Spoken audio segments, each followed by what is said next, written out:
There is a Sufi story. There was one Maulvi. He went for pilgrimage to Makkah, Medina. He did the Hajj Yatra. When he came back, he was sitting in a congregation and relating about his Hajj Yatra.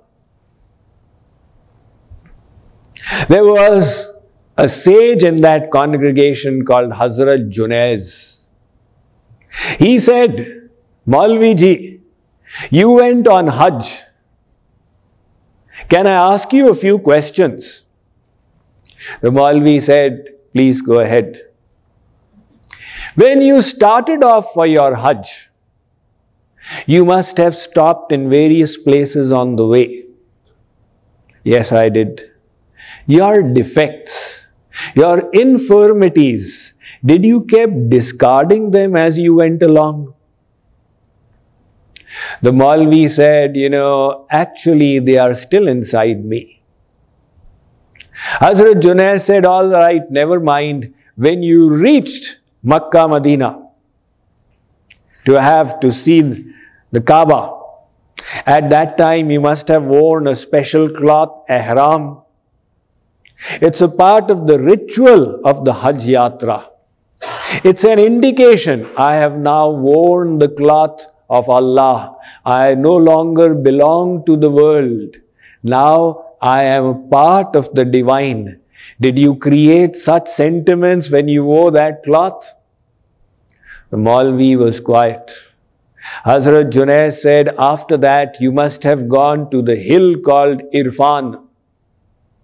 There, did you reject this sentiment of mera, tera, yours and mine? Did you give it up? The Maulvi was still quiet.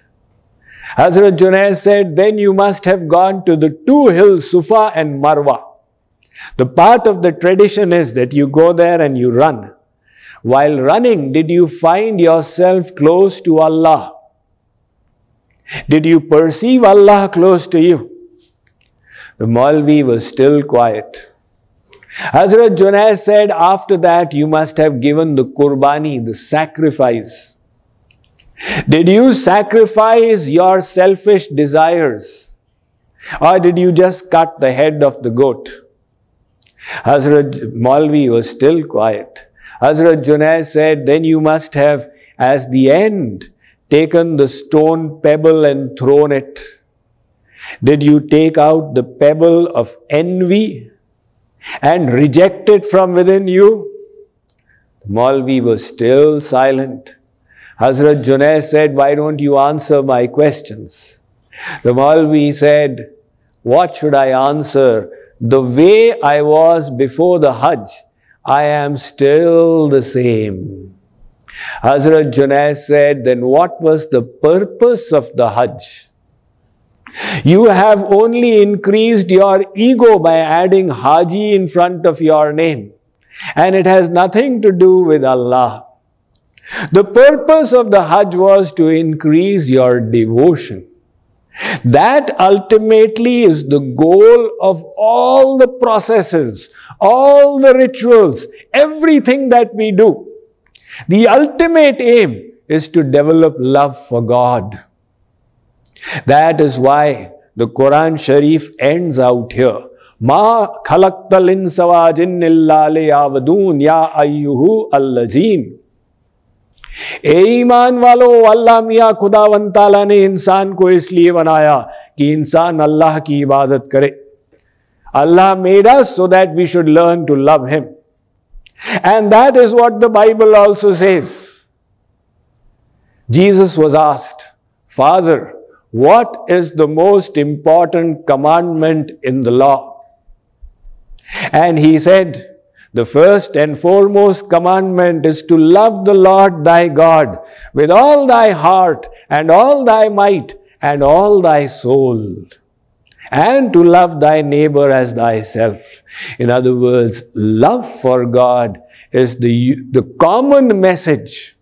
And that is why in the Srimad Bhagavatam, Ved Vyas writes, Etavāneva lokesmin punsa swartha parasmrita ekanta bhaktir govinde yat sarvatra tadikshanam. In this human form, O souls, your primary duty is to engage in loving devotion to God. And that devotion means to see Him in everyone. So, all the saints, all the scriptures, all the religious traditions, they all gave us one message. That is why one fakir, one ascetic said, Ved Avastha Al-Quran Injil Neel Kavau Utakhanau Atish Kada. He said, I have read the Vedas. I have also read the Torah. I have also read the Bible, and I have read the Quran. So his friend, another fakir, said, you say you have read all of this, but you are illiterate. And the Vedas are in Sanskrit, extremely esoteric. The Quran is in Arabic. The Torah is in Hebrew, and the Bible is in Latin. How come you read it all? He said, I am saying it because all of them are teaching one thing, which is love for God. The rituals may be different in every tradition. Somebody does 7 rounds of the Tulsi, somebody does 7 rounds of the Kaaba, somebody makes the cross with the hand. The rituals may differ, but the message is common. So, the one essential ingredient is bhakti. Kripaluji Maharaj says, whichever path you go by, you need to have love for God. Whatever you practice, you need to have love for God.